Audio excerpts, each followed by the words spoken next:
Oh Júpiter y Marte y todos los dioses que levantasteis el Imperio Romano para gobernar el mundo, yo os invoco y os ruego que preservéis esta prosperidad, esta paz, ahora y en el futuro.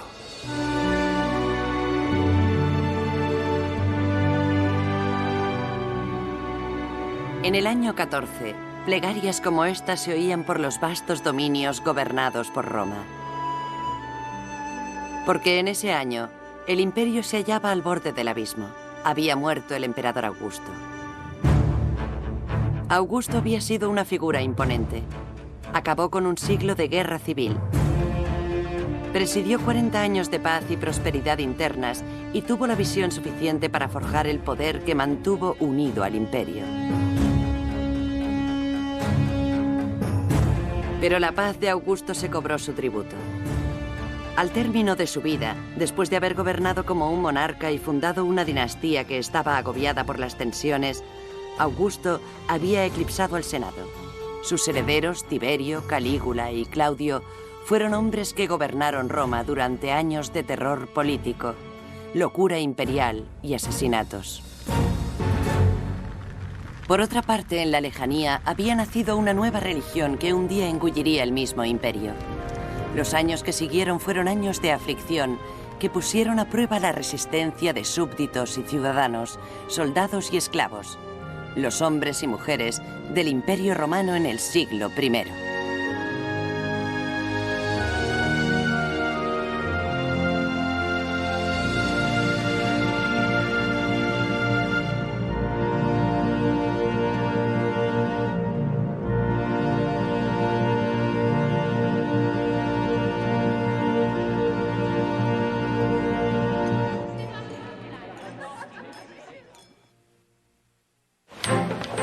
Años de aflicción. ¡Qué milagro! Ahora podemos navegar hasta Hispania en tan solo 4 días, llegar a la Galia en 3 días y podemos alcanzar África con una brisa suave en solo una noche. A medida que iba transcurriendo el siglo I, los observadores no cabían en su asombro al ver que cada vez el mundo se hacía más pequeño. Es increíble. Pero incluso Egipto está a solo 7 días de viaje. El imperio que Augusto había dejado tras él era mucho más que una colección de tierras conquistadas. Constituía una sociedad extensa con un comercio activo y frecuentes viajes. En el año 14, las gentes de lo que hoy en día es Francia, Turquía, Siria, Grecia, España y el norte de África formaban parte de Roma. Contribuían a su bienestar y se beneficiaban de su protección.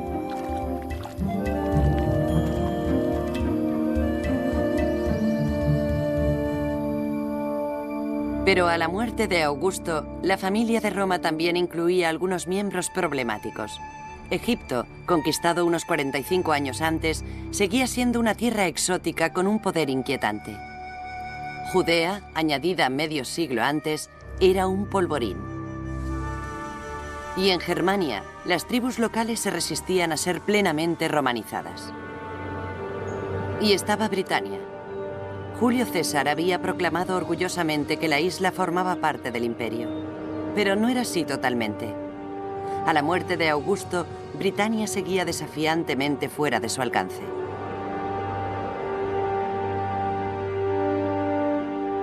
En su lecho de muerte, Augusto asumió un aire filosófico. ¿He representado bien mi papel en esta comedia de la vida?, preguntó. La respuesta, un rotundo sí.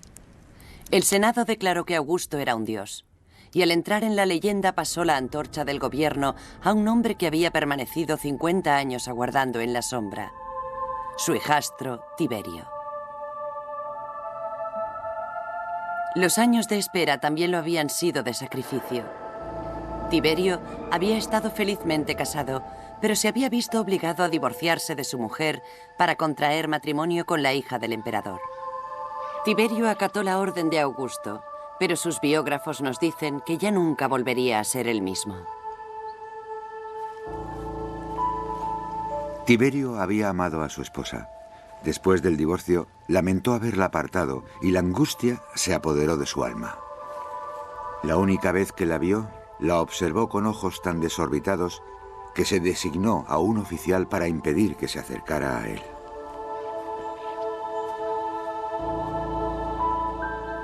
A pesar de su sacrificio, Tiberio se sentía rechazado. Augusto solo lo eligió después de la muerte de sus herederos preferidos, y aún así, la posición de Tiberio era insegura, ya que el Senado recelaba. Sus miembros necesitaban un líder, pero odiaban la monarquía, y muchos rechazaban la vuelta al sistema hereditario. La situación de Tiberio era imposible. En realidad, no esperaba convertirse en emperador.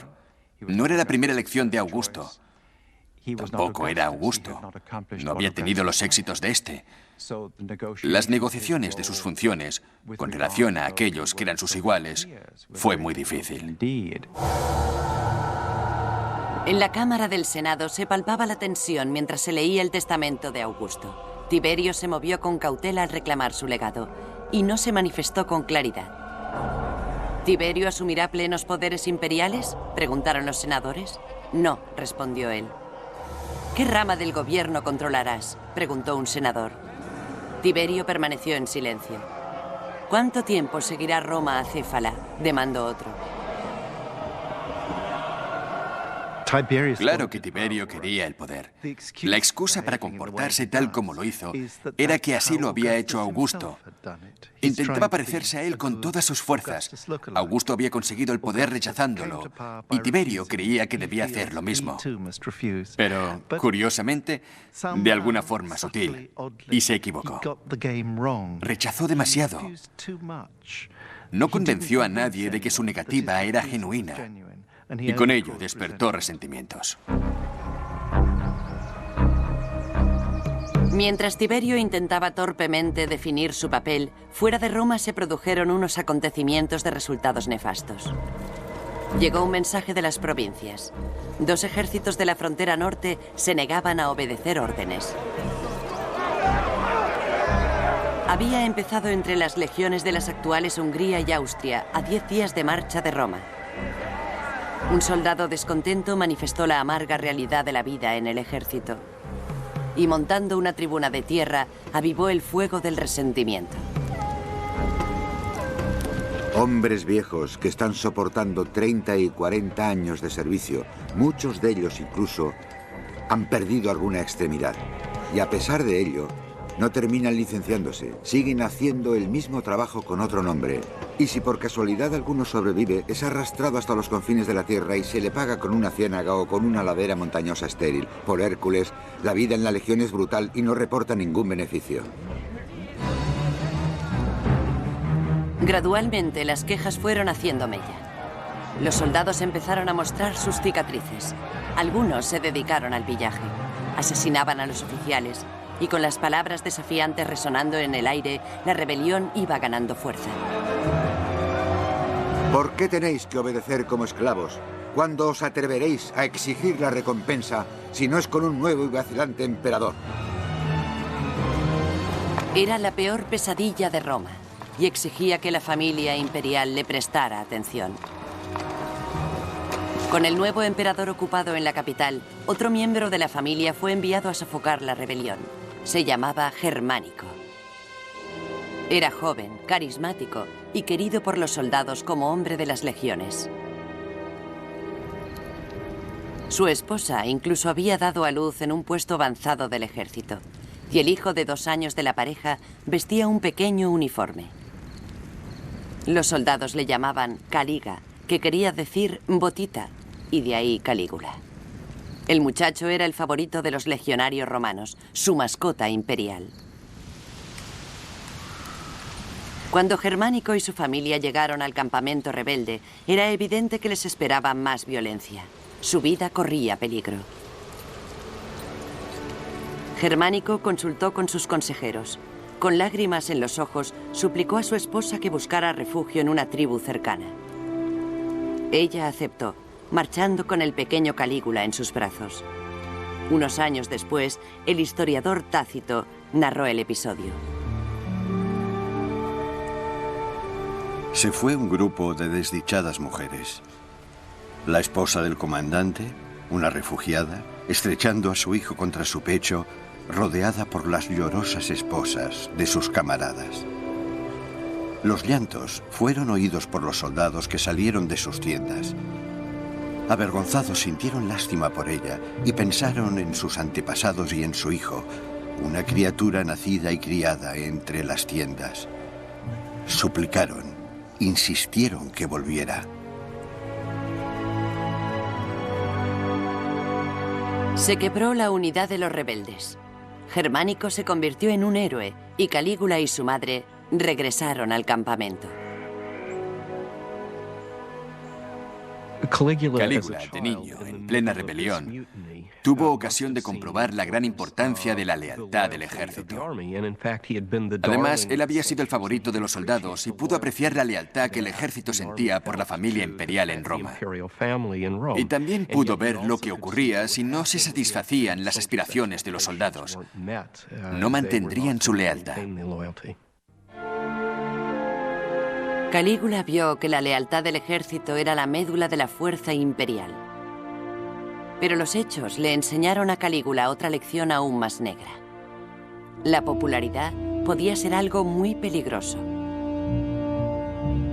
5 años después, Germánico, el padre de Calígula, yacía en su lecho de muerte. Se creía que había sido envenenado por orden del emperador. Tiberio insistió en que no había participado en la muerte de Germánico, pero tampoco lloró su muerte, ya que sabía que los favoritos del pueblo podían ser tan peligrosos como las rebeliones del ejército y la supervivencia exigía una vigilancia brutal. Gobernar Roma, reflexionaba Tiberio, es como coger a un lobo por las orejas. Esa realidad acechó a la familia imperial durante generaciones.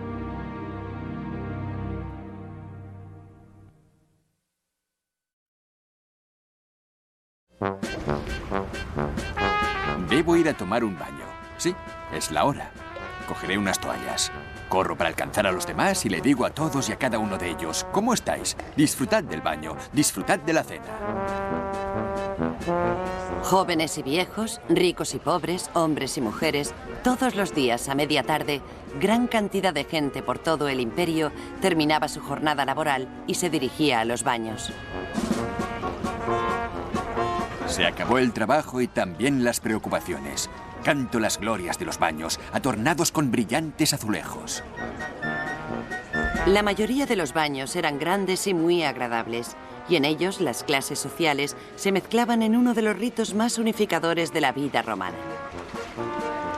Incluían zonas al aire libre para la práctica de ejercicios, puestos para la venta de comida y ruidosos sirvientes que ofrecían cualquier servicio.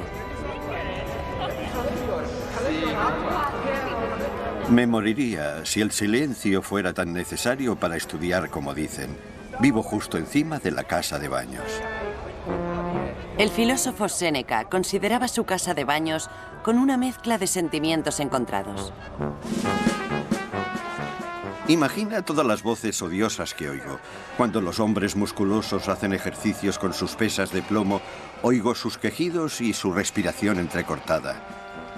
O cuando entra alguien para que le den un vulgar masaje, oigo los golpes de las manos en la espalda. Y a eso añade los que saltan a la piscina con gran estrépito. Además de ellos, que por lo menos hablan normalmente, imagina los que arrancan los pelos, siempre gritando para atraer a algún cliente, y nunca se callan, excepto cuando hacen llorar a otro. Después de pasar varias horas en ese turbulento ambiente, los romanos acomodados volvían a su casa para terminar la velada con sus amigos. Los menos privilegiados se reunían en puestos de la calle. Pero todos los romanos disfrutaban de los rituales de la noche como un elemento esencial de la vida. Los baños, el vino y el sexo echan a perder nuestro cuerpo. Pero ¿qué hace que la vida merezca vivirse si no es el sexo, el vino y los baños? Lejos de la curiosidad pública, el primer sucesor de Augusto vivía sumergido en la melancolía. El emperador Tiberio ya tenía 55 años cuando heredó Roma de su padrastro. Y era un hombre terco y cínico. Amargado por sus años de oscuridad, Tiberio odiaba a los cortesanos que le habían despreciado. Repudiaba sus intrigas y sus modales serviles. hombres dignos de ser esclavos, murmuraba al salir de la casa del Senado. Muchos senadores no tenían en mayor estima a Tiberio. Llegaron a odiarle por sus enigmáticos deseos y sus cambios de humor impredecibles. Lo que realmente les molestaba es que exigía su servilismo y al mismo tiempo fingía tratarles como a sus iguales. Oh, no seáis serviles, no me halaguéis, no quiero que me aduléis.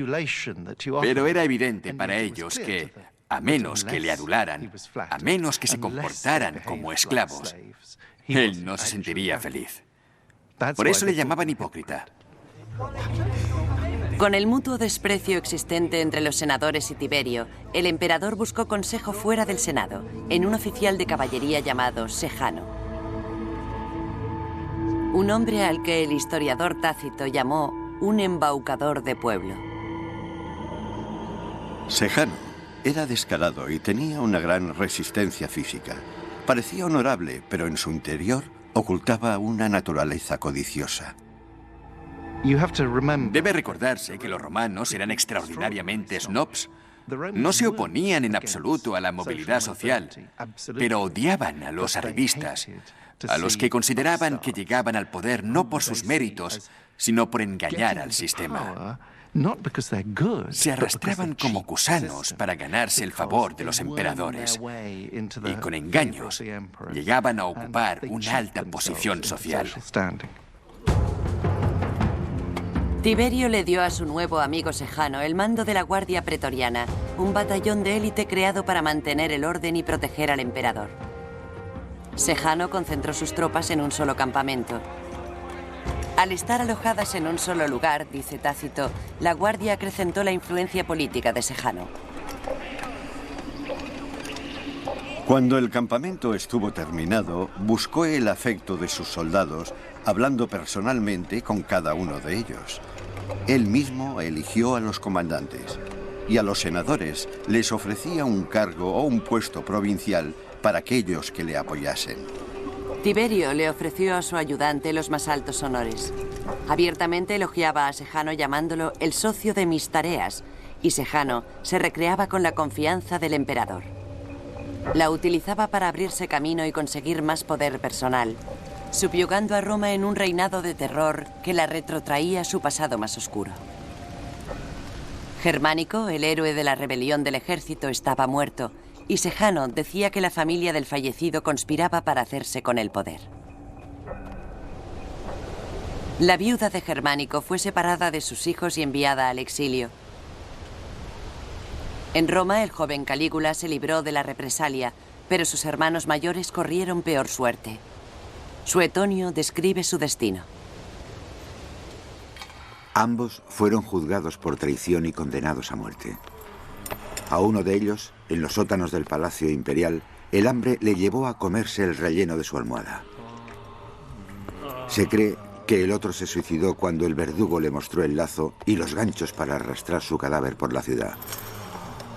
Sus destrozados cadáveres estaban tan esparcidos que fue muy difícil recogerlos. Eso fue lo peor del sistema que estableció Augusto. Era un sistema que solo era tan fuerte como el miembro masculino de la familia que llegaba al poder, emocional y físicamente. Y a pesar de que hubo personajes impresionantes, especialmente Augusto, quien asumió dicho papel, hubo otros que tenían grandes problemas. Y las causas hay que buscarlas en el hecho de vivir en ese palacio en el que la gente constantemente rivalizaba por conseguir un mayor poder y los favores del emperador. Sejano, el ayudante del emperador, muy pronto amplió sus purgas. Instauró los juicios por traición. Los rivales eran comúnmente condenados y, según Tácito, ejecutados. Eran tiempos de corrupción, codicia y servilismo. No solo la élite se sentía insegura en su posición, incluso los oficiales de menor rango competían para realizar actos serviles y execrables. Apenas una década después de la muerte de Augusto, la dinastía que había fundado le fallaba a Roma. El ya anciano Tiberio no quería o no podía poner fin a las purgas.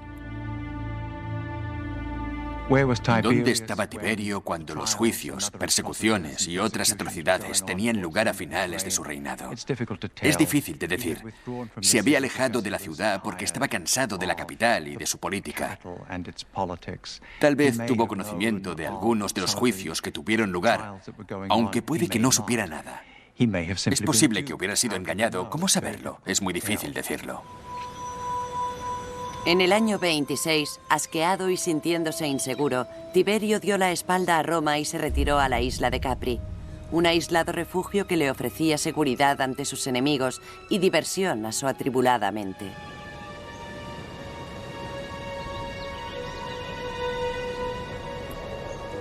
Una vez en Capri, preparó salones para sus deseos más depravados.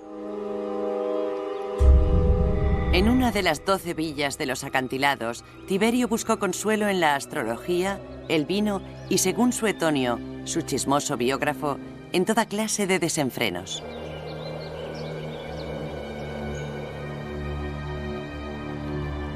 Se procuraba grupos de chicas y chicos conocidos por su inventiva sexual. Realizaban sus depravados actos ante él para despertar su dormido deseo. Decoró las habitaciones con pinturas eróticas, estatuillas y pornografía egipcia para que supieran lo que se esperaba de ellos. Solo Sejano podía acceder regularmente al recluido emperador. Después de la muerte del único hijo de Tiberio, solo Sejano gozó de la confianza del emperador. En Roma asumió todos los poderes de su patrón ausente y gobernó con creciente autonomía. Parece que Sejano pretendía usurpar todo el poder del emperador. Sejano había maquinado claramente para ocupar el lugar del emperador. No hay duda alguna. Y había orquestado campañas contra miembros de la familia imperial. Es muy difícil saber cuál fue la causa de su ruina, porque no tenemos ningún relato completo de los hechos. En el año 31, los acontecimientos dieron un giro sorprendente. De repente, Sejano perdió el favor de Tiberio y este acogió a Calígula, el único miembro superviviente de la familia imperial. Tiberio llamó a Calígula a Capri. Luego envió un mensaje secreto al Senado condenando a Sejano. El historiador Casio Dio narra la historia como se la contaron a él.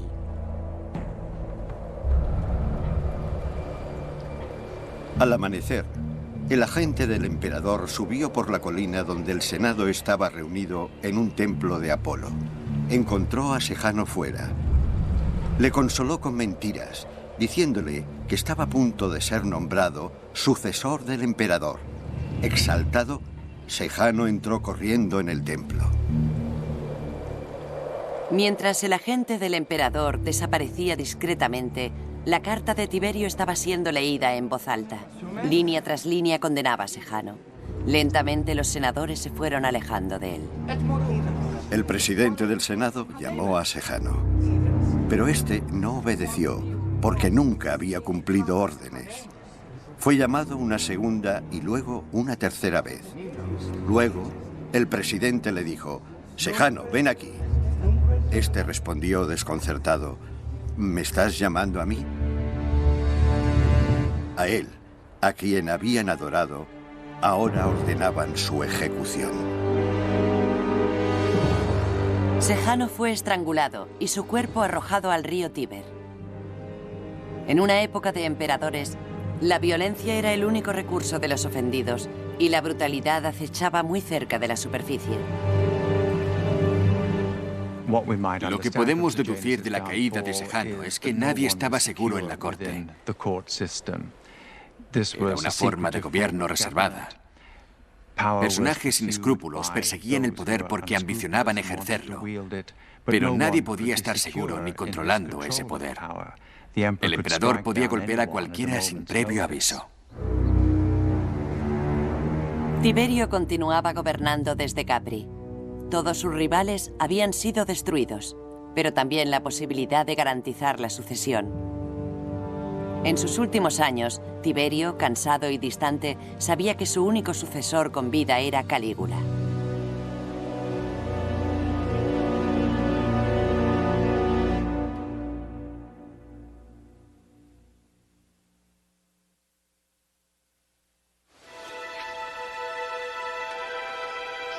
al oficial al mando de los impuestos. Ya han pasado casi 2 años desde que Apolonio se fue con mi dote y me dejó con una niña que concebimos en la mayor pobreza.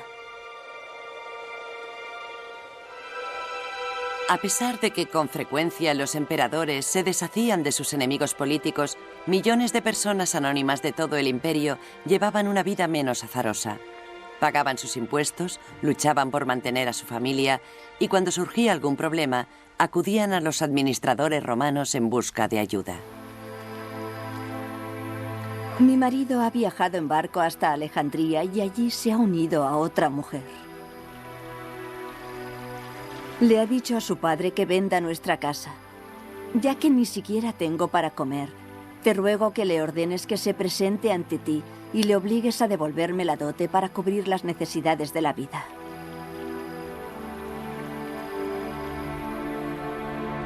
Muchos vivían al borde de la ruina. En pueblos y ciudades, en Egipto, Italia y por todo el Mediterráneo, tenían que soportar calles sucias, distintas enfermedades y una hambruna recurrente. Los emperadores intentaban aliviar los sufrimientos ofreciendo grano gratis a 250.000 de romanos, pero ni siquiera eso era suficiente.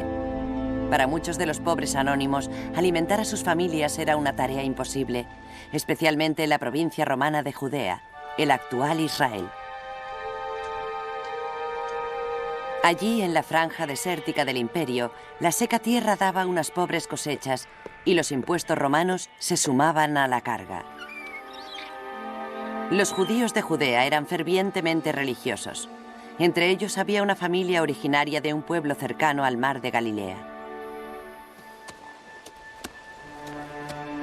Aconteció en aquellos días que salió un edicto de César Augusto para que se empadronase todo el mundo.